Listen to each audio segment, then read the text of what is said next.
Et si quelqu'un sous-estimait une telle maman, imaginez le scandale. Dieu de la chair, alléluia. Dieu de la chair. La sécurité éternelle. Oh, mes frères, j'ai quelque chose à vous dire. Si quelqu'un peut savoir sa position actuelle, vous allez marcher les mains en poche. La sécurité éternelle. Vous allez marcher les mains en poche. Vous n'aurez pas à regarder qui que ce soit. Vous n'allez pas envier quelqu'un. Si vous avez la révélation de la sécurité éternelle, comment un président de la République fait son déplacement quelque part? Il arrive dans un pays, il arrive dans une ville. Regardez la sécurité qui se met en place. Les militaires sont en train de courir. Les journalistes sont en train de courir. Les véhicules passent par là. Chacun est à sa place. Parce qu'il y a un homme qui va passer par là. Et il faut une sécurité assurée. Ça, c'est un homme qui fait une sécurité pour un homme. Mais qu'en est-il la sécurité de l'Éternel? Qu'en est-il la sécurité que Dieu lui-même, il fait pour toi? Si un homme peut faire ça à un homme, qu'est-ce que Dieu fait pour nous? Dieu a aveuglé nos yeux. Si vous pouvez voir combien de fois le ciel bouge pour te protéger, alors tu ne devrais plus avoir peur même des cimetières. Alléluia.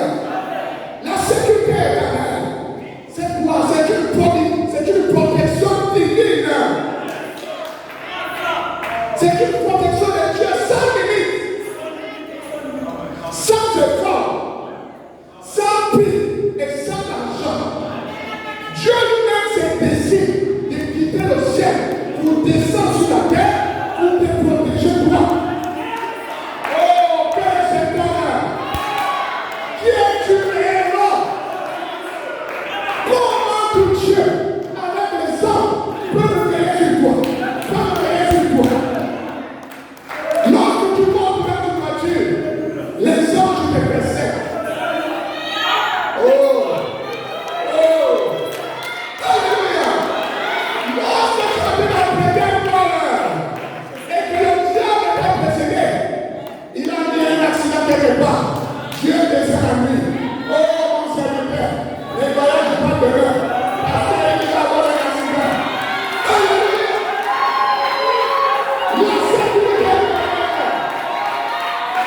Oh, épouse de Christ. Est-ce que vous écoutez ça? Épouse de Christ. C'est pas le frère de Christ. C'est pas l'oncle de Christ. C'est pas le grand-père. C'est l'épouse. Et l'épouse d'un homme avec l'horizon.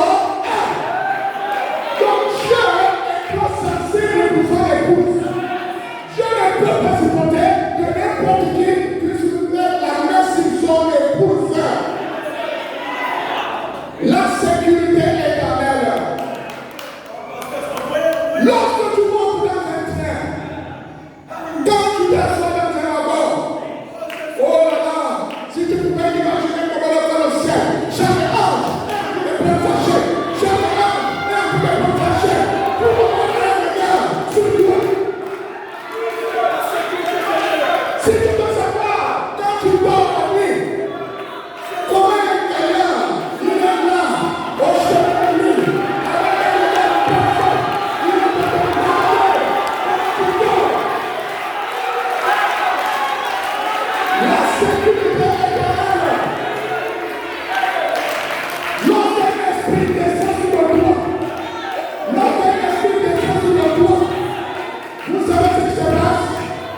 L'ange de l'éternel, il te touche, il te touche, il te touche, tu te sens libre.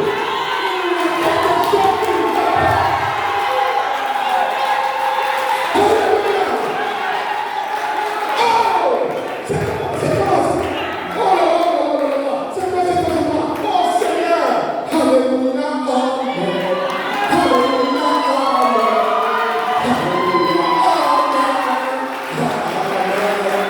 Et l'autre est là, il dit, chante.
donner. Parfois, vous ne priez même pas. Parce que son Dieu t'écoute.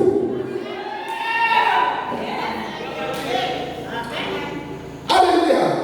J'ai choisi les apôtres. Et quand tu choisis les apôtres, il met Judas.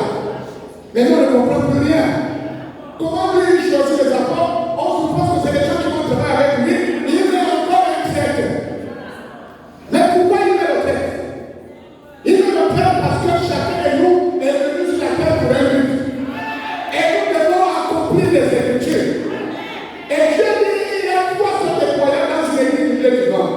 Et nous voulons que qui puisse accomplir ça. S'il n'y a pas de 3 sortes de croyants, ce que tu as menti. Donc là où vous êtes là, acceptez qu'il y a les 3 sortes de croyants. Et lorsque Dieu nous dit, confiez-vous à mes serviteurs ou mes filets, vous savez pourquoi? Parce que Dieu sait que toi, tu es en train de regarder à l'enveloppe, mais tu ne connais pas l'état du cœur de ton frère qui a côté de toi.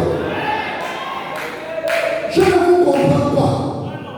Être ami veut dire briser la parole.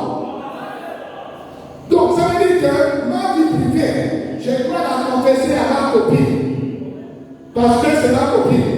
Et je vais te dire, quand tu seras les années, la copine va se transformer en ennemi. Parce que tu ne connais pas l'état de ton cœur. Prends seulement ton engagement. Choisis ta soeur. Commence à te marier.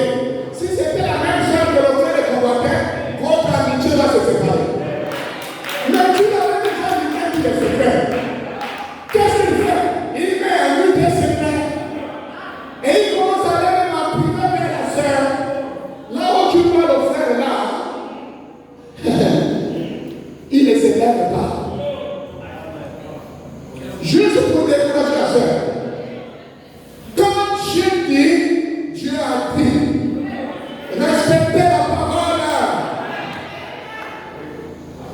La sécurité éternelle. La sécurité éternelle n'est pas dédiée à n'importe qui. Voilà pourquoi j'ai parlé des 3 sortes de croyants. La sécurité éternelle est pour les enfants de Dieu. Ce n'est pas parce que nous sommes dans l'église du révérend Paul Bosset que tout le monde sera enlevé. C'est faux. Ceux qui seront enlevés, c'est ceux qui, sont de la sémence de Dieu, 2, sont sous sa couverture spirituelle, et 3 qui vivent la parole. Comment ça? On n'a pas. Mais je crois que vous croyez en moi. Merci, je ne peux pas vous mentir.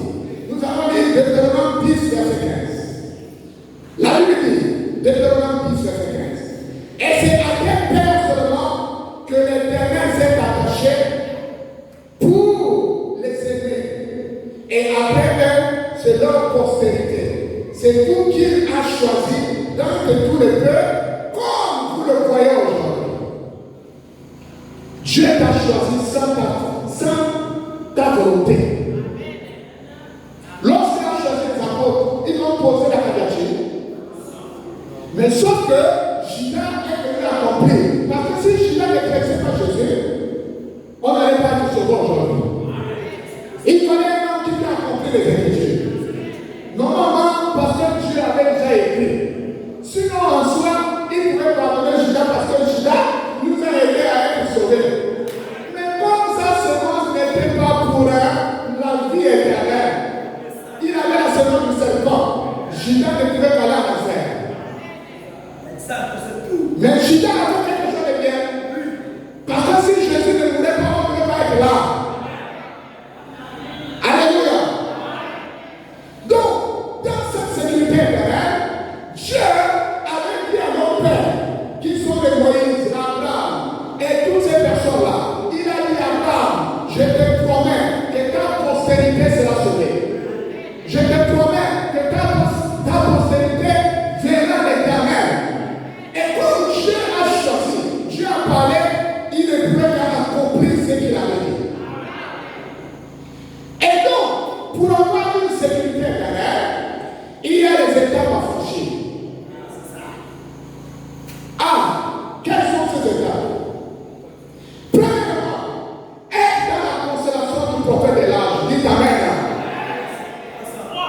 Lisez Osée 12, verset 13. La Bible dit, par un prophète, l'Éternel fit monter Israël hors d'Égypte. Et par un prophète, Israël fut gardé. Un peuple sans un prophète ira à dérive. Un peuple sans un prophète mourra dans le désert. Il a fallu que Moïse soit prophète pour aider le peuple d'Israël dans le désert. Lorsque Moïse était avec le peuple, Moïse était avec le peuple, mais comme vous le savez, que le peuple est jubilant. Le peuple